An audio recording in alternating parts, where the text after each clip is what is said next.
Welcome in to Duval Daily, presented by GenJag.com. I'm Jordan Lugo. Thank you so much for tuning in. It is Tuesday, August 2nd. We've got another live show for y'all today following Jaguars training camp practice 8, the final practice leading up to the Hall of Fame game against the Raiders in Canton, Ohio. The Jaguars take them on Thursday night. We'll actually have some live NFL football. First preseason game of the year. The Jaguars kick off the NFL season. Tony Baselli gets enshrined into Canton into the Pro Football Hall of Fame on Saturday. Exciting stuff. Last night, the Jaguars released their initial depth chart for 2022, and we'll break that down here. We'll also look at the final practice, as I mentioned, leading up to the Hall of Fame game, which took place this morning. Non-padded practice. It was essentially a Friday walkthrough type of practice, Friday before game day, where it's a walkthrough. You're not hitting, there's no pads, you're just kind of installing, taking it easy, making sure you're on your P's and Q's, you dot your I's, you cross your T's, all that fun stuff. Not a heavy work day. Like to remind everybody to please subscribe and hit the notification bell so you don't miss a show here. You can follow me at Jordan DeLugo on Twitter, Generation Jaguar at Generation Jag for all the latest updates. You want to snag one of these bad boys? We've got them live on the site now, the Jax Varsity hat. There is a link in the description below. Had a lot of purchases already, so I'm not sure how many are left, but y'all can go check that out if you're interested. Got them in black and teal. Goder checks in saying, what's up? John's checking in. Debbie Lynn. Us and them says Dolphins owner just got suspended, fined, and lost a first-round pick and another pick for violating. Yeah. So the Dolphins were tampering with Tom Brady during the 2021 offseason when he was still a member of the Tampa Bay Buccaneers. And the NFL has fined them, suspended their owner, and they're losing a 2023 first-round pick and a 2024 third-round pick, I believe. It's a third or fourth. I think it's a third. So, yeah, big-time punishment coming down on the Dolphins there. I haven't dug into that situation all that much, but it seems like they obviously were tampering with Tom Brady and having communication with him and his agent. But thinking about like losing a first round pick and a third round pick, goodness gracious, that is potentially crippling for a franchise. It really is. So a harsh punishment there. We'll see how it all plays out for the Dolphins. Of course, that will not affect them in 2022 for the most part. They should be good to go. They got their Tyreek Hill, they got their Cheetah, they got their Waddle. Tua trying to get the ball to him. Biggest question for the Dolphins for me is that offensive line, without question. I like Mike McDaniels, what he's going to bring over from that San Francisco Kyle Shanahan wide zone rushing attack. Good stuff. Of course, Sean Trill Will on Twitter has to check in with the Dewey pick 6. Yes, Andrew Dewey Wingard picked off CJ Beathard in practice today and housed it. Very happy. Our resident Dewey Wingard stan is Sean. Happy for him. Happy to see it. So again, we're going to be looking at the practice that happened today, which was very uneventful, and then also get into the depth chart that was released last night, the initial depth chart of 2022 for the Jaguars. Looking at camp real quick, Travis Etienne did not go today. He has an illness. It's believed to be non-COVID related. He also won't play Thursday. Trevor Lawrence will not play Thursday. That's not injury related or illness related at all. It's just there's really no need to get him out there at this point after only being pads for a few days. There's no point in rushing your franchise out onto the field. CJ Beathard won't play either, although he is starting to participate in 7-on-7 and 11-on-11. They're still going to hold him out while he's working his way back from the groin injury that he suffered in OTAs. So Jake Luton will get the start, and he's been having a decent camp so far. So it'll be exciting to see him get out and face some unfamiliar foes, face some opponents that are not on his own team. And Kyle Slaughter will be second string. So I don't know if they'll split the entire, Jake Luton first half, Kyle Slaughter second half, or how that will play out. They didn't say that, but Jake Luton will get the start. Looks like Snoop Connor will probably get the start at running back. We did not get confirmation on who all will participate in this game. We just know that Travis Etienne, Trevor Lawrence, and CJ Beathard will not be in this one. But Doug Peterson did confirm. I asked him. He said that there will be starters playing in this game. There will be ones and twos in this game. So it won't be as bad as I thought, I guess, if you think of it that way. Like, I was kind of expecting it to be pretty much threes and fours in this game, not really putting anyone out there that you plan on having be a contributor during the regular season, but that's not going to be the case. Doug feels good enough about having the 3 padded practices and the practices leading up to that last week. About he feels good about getting some of these guys out there that are going to be playing during the regular season for the Jaguars. Again, some starters will play.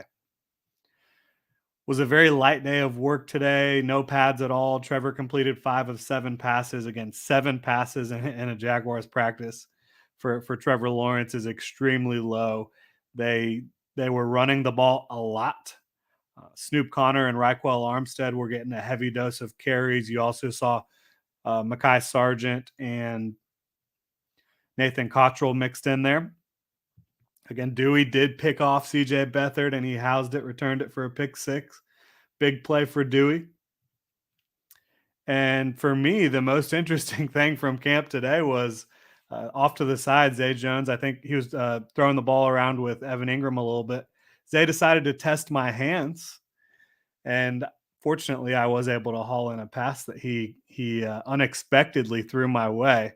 He said, I just wanted to test out your hands. I don't want you writing anything bad about my hands if you can't catch yourself.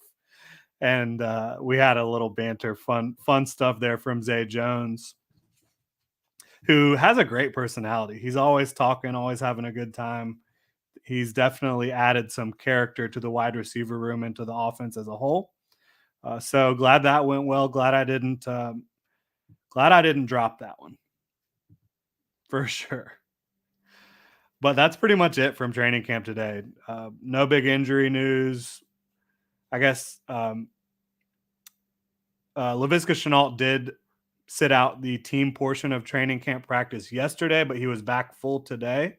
So he's good to go. He just had a little something pop up during practice yesterday, but he's back. He's good to go. So getting into the depth chart, let's go ahead and do it. We'll go through some comments here real quick, though. Antoine says, let me be the first Jags fan to officially end my beef with Wingard. He's obviously never going anywhere and will somehow make his way onto the Jags Ring of Honor. I don't know about the end part there, Antoine, but yeah, Dewey has this is now the 3rd regime he has been with in Jacksonville. He was under Doug Marrone, and then, last year, Urban Miller, and then this year with Doug Peterson and company. So yeah, he's hung around. He's lasted. I don't think he is going anywhere right now. I'm with you. Bimmer says, any Walker or Taylor right tackle competition observations? We will jump into that real soon here when we talk about the depth chart. TZ says, best Jags content. I really appreciate your support, everybody, for being so kind on here. Treating me right. I love it. Dwan Smoot over Roy Robertson Harris says, Goater. I don't know about that. I do not know about that one. Antoine's checking in from DC. How early do I have to arrive on 9/11 for a Jen Jack autograph? What is 9/11? I mean, I obviously know the historical context of that date. What's going on that day? Sean says, excited to see a few guys on offense like Winningham, Tim Jones, Jeff Cotton, Snoop Connor. Should be fun. On defense, excited to see Deshaun Dixon and Jabari Davis. Yeah, they've all those players that you mentioned have had good camps. Tim Jones did drop a pass today from CJ Beathard or Jake Luton. I can't remember who it was from, but other than that, Tim has looked pretty good. Goder says, my favorites to watch in the preseason games will be Lawan and Snoop Connor. Yeah, they should be very active. Us and Them says, I hope Snoop has a big run in the game. Blocking might be sketchy. Well, we don't know who's going to be in the game on the offensive line. We don't know who's going to be out there yet. I would assume Brandon Scherf won't play. Walker Little might play. I don't think Cam Robinson will play. I would guess Luke Fortner would play. Shatley might not play.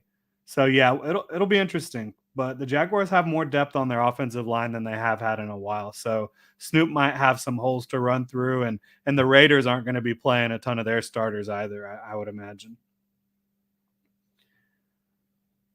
All right, so let's jump in. Sean says first game at Washington 9/11. I will not be there. I will not be in D.C. for that game. I'll be watching it from Jacksonville. Sorry about it, Antoine. But I hope you have a good time. Hope the Jags get a dub for you. All right. Jawan Taylor is listed as the starting right tackle in the first initial depth chart for the Jaguars of 2022, with Walker Little being second string there. And it's hard to say what I've seen out of that competition because Jawan Taylor has not been on the field since pads came on. He's been out with a hamstring, and he's expected to be back, relatively soon. But it's just interesting to me. Like, you've seen Walker Little get on the field. You've seen him with pads on. You've seen him perform at a pretty high level. He's having to go against Josh Allen and Trayvon Walker, and he's held his own not only in one-on-ones, but in the 11-on-11 as well. So I don't know how long Jawan can hold on to that position if he's not playing. How long he will hold on to that position if he's not playing. I've talked about this, nothing against Jawan at all, but he's going into the final year of his contract. You've got Walker Little, who appears to be more physically gifted and more talented overall, and playing at a pretty high level in training camp so far. Why not get Walker Little into that starting lineup on your depth chart and kind of, get him into the starting lineup as going into his second season in the league? If you don't play him as your starter this year, you're going into year 3 of Walker Little's career not really knowing what you have in Walker Little. I mean, I feel good about what the Jaguars have in him. I think they feel good about what they have in him. But I'm just not sure why this competition is going on for so long. That's the only one that is really, from a team building, from a building for the now and the future standpoint, that's the one I'm not really following. But the Jags like Jawan. I think Jawan is a talented player. I think he is in a much better situation than he has been, having Phil Rauscher as his offensive line coach, being in a Doug Peterson offense. I'm just not sure how that's going to play out over the next few weeks. I still think Walker Little will be the starter, but at this point, Jawan Taylor is listed as the number 1 right tackle on the Jaguars depth chart.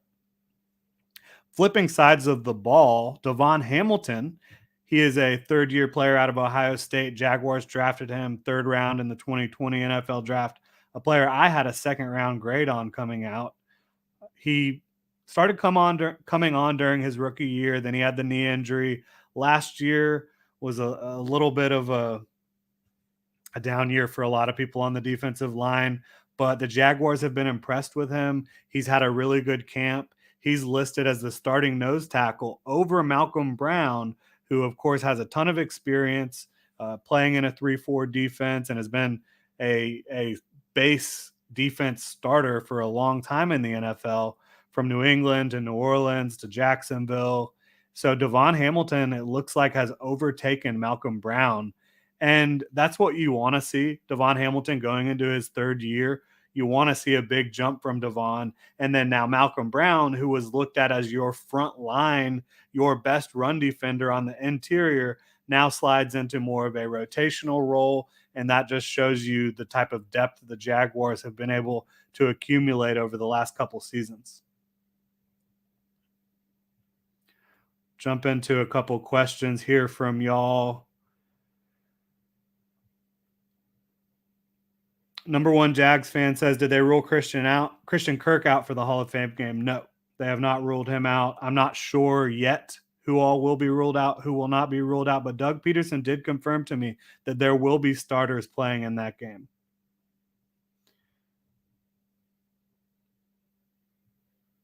Antoine says, coaches generally don't allow players to lose starting roles due to injury, unwritten rule. That's fair.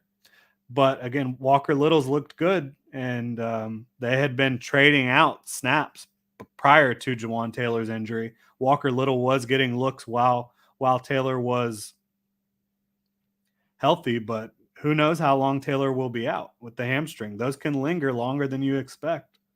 We'll see how it plays out there. Goder says, I haven't seen Jamal Agnew at all. He's still getting better from his injury. I thought he was healed. Same with Darius Williams. So Jamal, I think because it was such a serious hip injury, they just haven't been wanting to push him when you look at 11 on 11 and 7 on 7 at wide receiver. But he has been practicing a lot with the return game, punt returns, kick returns, all that stuff. And the way the depth chart played out, that's actually one of the points I wanted to make.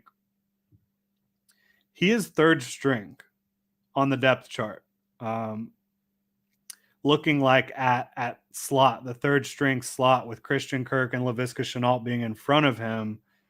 So I'm thinking the way the Jaguars are looking at the Jamal Agnew situation is they know he can be the best kick returner, the best punt returner in the NFL, bottom line. And they're going to use him more on special teams than they are on offense. I think he can absolutely play on offense, but I think they're going to use him more of a gadget player on offense and have him locked in as one of the best return men in the league. Darius Williams, he has been getting more reps. Today was the first day where he got an extensive look in 11 on 11. So it looks like he's back, and he is listed on first on the depth chart at nickel, ahead of Trey Herndon, who has been playing in his stead a little bit. Robert says, I got the feeling Walker Little is going to start at right tackle. We'll see how it plays out. Like I said, I would bet on Walker Little playing at right tackle. I would bet on him being the better player for the Jaguars, but at this point, Jawan's still number one. Goder says, who made the depth chart? Was it officially made by the Jaguars? It was. This is released by the team last night in their preseason Hall of Fame, their media release, press release for the game. The Jaguars put this out last night. Us and Them says Hamilton and Fortner had some battles in camp, and they showed more of the good from Hamilton, but Fortner had some plays too. Yeah, absolutely. That's correct. Gerald says, I know I'm in the minority, but I think Agnew should be used basically just for kick returns, maybe a few gadget plays on offense. Yeah, I just said that. I think that's what the Jaguars are looking at doing. Declinometer says, Winger gets a pick today. Stuff Snoop the other day. What has Cisco done? Nothing. Crickets. Well, I'll tell you what. You can have that opinion, and that's fair. That's fine. But the Jaguars showed their opinion with the depth chart. Andre Cisco is the starting free safety, and Rayshawn Jenkins is the starting strong safety. Bimmer says, has Kevin Austin made any highlight-type plays? They were super quick to sign him after the draft. He has not. He's really struggled, unfortunately, where a lot of the other receivers, the depth receivers, have made a lot of plays. Kevin Austin has not made a lot of plays. And he's listed third on the depth chart at outside receiver behind Zay Jones and Tim Jones. Of course, Marvin Jones is the starter on the opposite side there. They're still going to give They're still going to give Kevin Austin a chance to prove himself in the preseason, but at this point, it has not gone well for the rookie undrafted free agent. Some other positions of note here. Luke Fortner is listed as the starting center. That should not come as a surprise. He has been exclusively snapping the ball to Trevor Lawrence. He's the only one that's been getting reps with the ones at center. Us and Them says, so where is Treadwell? Treadwell is second team behind Marvin Jones on the outside. So I think Marvin Jones is more of the flanker and Laquan Treadwell as well. They're going to be more of the possession outside receivers, whereas Zay Jones is looked at more as the X, the deep threat, the guy who can take the top off and you target him deep down the field. Timmy says, haven't heard anything on the 5th or 6th round tight end. How has he looked? Are you talking about Luke Farrell from 2021? Let me know in the chat here. James Robinson listed as the first string running back. He has not been able to fully participate, although Doug Peterson believes he'll be back mid-August, so that's a couple weeks away. And he has been taking reps in the positional drills with the running backs. He's been taking carries and running and cutting and looking good. So he is the first string running back, despite Travis Etienne looking absolutely incredible throughout camp. So right now, if the Jaguars were playing a regular season game right now, Etienne would start because James Robinson isn't fully back. But it looks like as long as there's no hiccups in Robinson's continued recovery, that he will be the number one back for the Jaguars to start the season.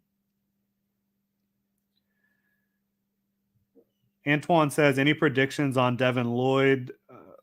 Stat predictions? I mean, I think he's going to rack up a ton of tackles, pick off some passes, probably. I'd say 2 interceptions and probably handful of sacks as well. He's going to make plays all over the field as soon as he's healthy, and he's getting closer. So, yeah, Timmy says he was talking about Luke Farrell there. Luke Farrell looks really good, and I think he's the most balanced tight end on the Jaguars roster, meaning I think he can play the Y tight end, the traditional blocking tight end, but also be not a super high impact receiver, but someone who can get the job done as a receiver. I think he's played well, and the Jaguars also believe in him. He is their second string F tight end, second string blocking tight end right now. So I think he's pretty safe. All right. Number one Jags fan says, who do you think is going to improve the most this season? Trevor Lawrence. That's the easy answer. I'm sorry, but I really believe it with Doug Peterson calling the plays, with this new structure, this new coaching staff. I just think Trevor's going to take a massive leap forward. Goder says, who was today's MVPs on 11 on 11s? I mean, I think you have to say Andrew Wingard because he got the interception, returned it for a touchdown. But these were walkthrough. Like, they were not really going full speed. So there's not too much to read into on what you saw today. Your Chill Pill says, I got a notification Etienne hurt his toe. Got hurt. Is that true? No, it's not true. Etienne is not hurt. He has a non-COVID illness, the team believes. Gerald says, off topic, but what do you think of the Watson penalty? I think it's a joke. I know that he was not proven guilty in the court of law, but when you have 30 different people accusing you of something similar and all the different information that's been released about how the Texans were aiding him, I just think there's too much to ignore. I think 6 games is not enough, but I don't want to get too much into that. I know the NFL, it's not the NFL's ruling. The NFL has said that they wanted more games for Watson. This is a judge basically that made this decision, and we'll see how it continues to play out. Don't want to get into that too deep here though, but yeah, I don't think it was enough. Pretty clearly. Robert says Winningham on the 53. I don't know about that, y'all. It's going to be tight. I think he's played really well. I'm a big fan of what he's done. He's a big body, long arms, can go up and get the ball, top shelf for sure. But when you look at the depth chart, he is buried still. He's behind Marvin Jones, Laquan Treadwell, Jeff Cotton, Christian Kirk, Laviska Shenault, Jamal Agnew, Zay Jones, Tim Jones, and Kevin Austin on the depth chart.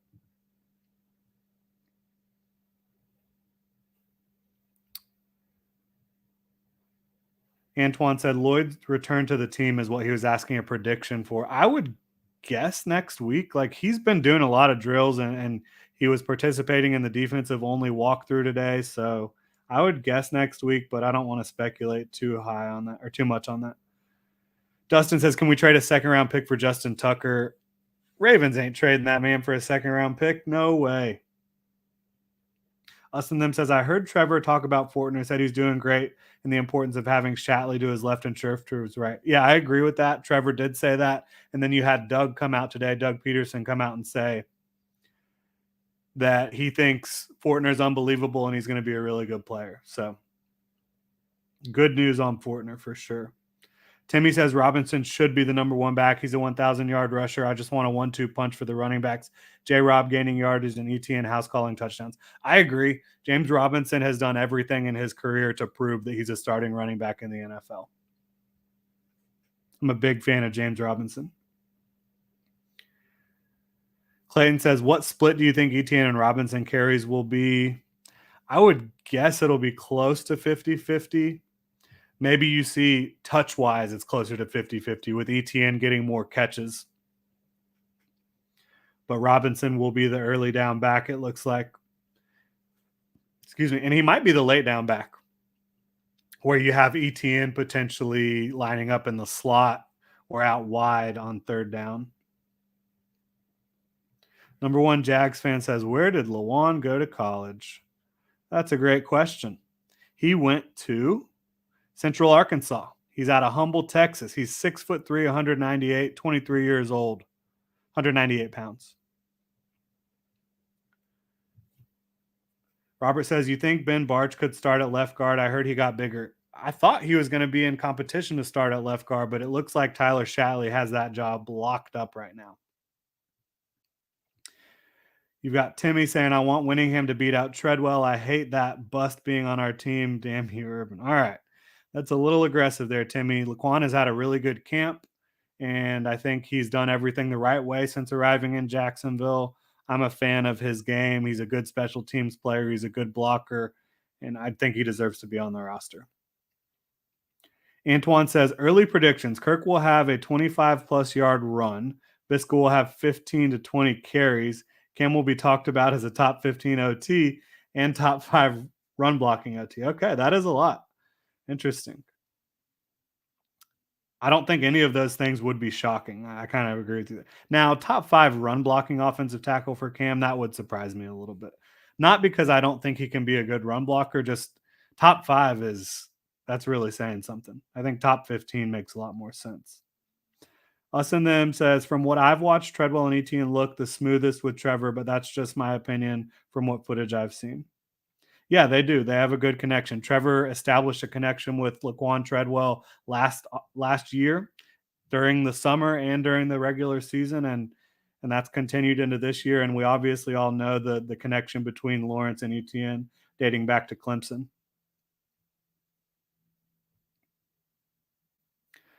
Silver says both on the field and backfield and RPO to James Robinson, Etienne rolling out of motion. Yep. Love it. Yeah, I would like to see both of them on the field as well. I think you will see that once James Robinson is healthy. Goder says, Jordan, one vid has to be dedicated to showing us your fan cave room. It would be awesome.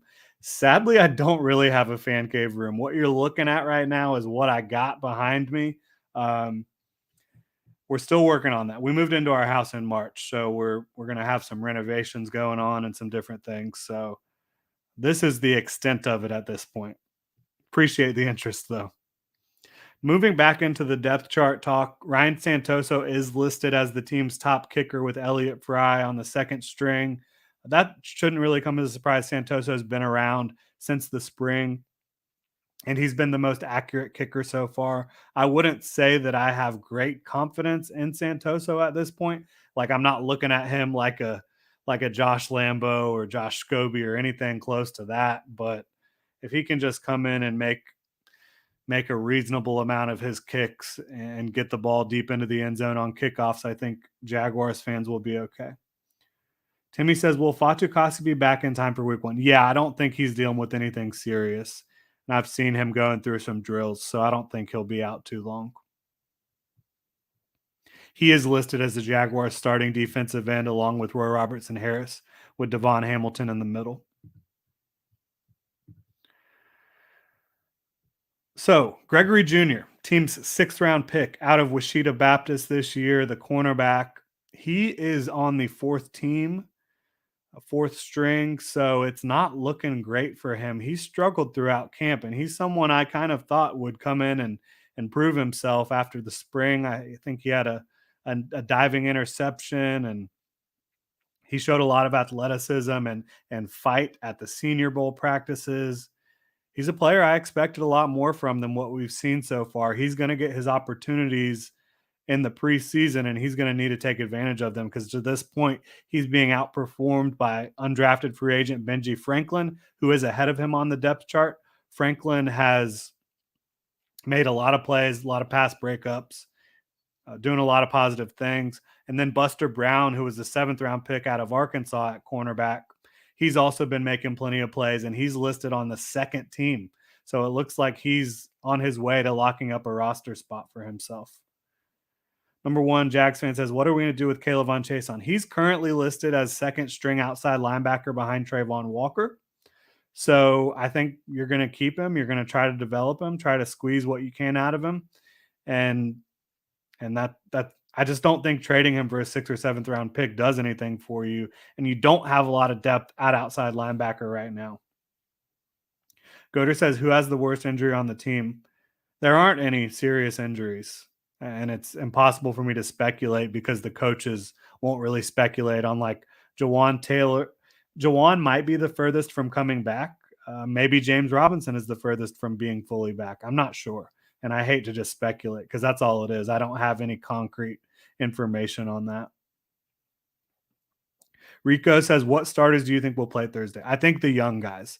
If you're a 1st or 2nd year player that is expected to start, I think you play. If you're a veteran, I probably think you don't play.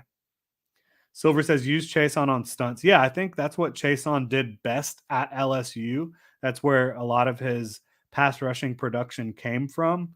And so he should be able to find some success in that type of role. I agree. Austin Them says, I saw Chason whoop Walker Little on a one-on-one with a quick move. Do you think Chason improved or Little just didn't expect the speed? I do think Chason is an improved player. I don't know how improved he is. He had a long way to go based on what you saw from him last year. Timmy says Jordan Smith has the worst injury. Very good. Yes, Jordan Smith, who is out for the year with the knee injury he suffered in OTAs. Yes, he has the worst injury on the team. Of the players who are going to participate in the 2022 season, that's the more difficult question. Patrick says, greetings from Germany. Love your content. Appreciate you. So I mentioned Lawan Winningham is still buried on the depth chart despite performing at a high level. I think they need to see those back of the roster wide receivers who might be competing more for a practice squad spot than a real 53-man roster spot. They want to see them against opponents that are not their teammates. They want to see them in the preseason and see how these guys play. Yeah, so that is all my big takeaways from the Jaguars depth chart, the initial depth chart release. I think the biggest stuff you see, Jawan Taylor is still the starting right tackle. Devon Hamilton has overtaken Malcolm Brown as the starting nose tackle. James Robinson's holding on to his position as the starting running back. Santoso as the top kicker on the depth chart there. I will hang out for a couple more questions if anybody has any. Otherwise, we are going to get out of here, and I'll be back tomorrow with Jeremy Markoski with the Gen Jag podcast. We will do a defensive preview for the Jaguars 2022 season. Us and Them says, did you see Josh Allen in the Buffalo fight? I did. That was something else. I do not want my quarterback trying to go after a big defensive lineman like that. Now, Josh Allen is one of the most physically imposing quarterbacks you'll ever see, but Yeah, they got pretty heated over there. All right, y'all, that is going to do it. Thanks for tuning in. Hit me up on Twitter at Jordan DeLugo, Generation Jaguar at Generation Jag. Hit the like and subscribe button on YouTube, pretty please, and check genjag.com for all latest Jaguars news, analysis, and Duval gear.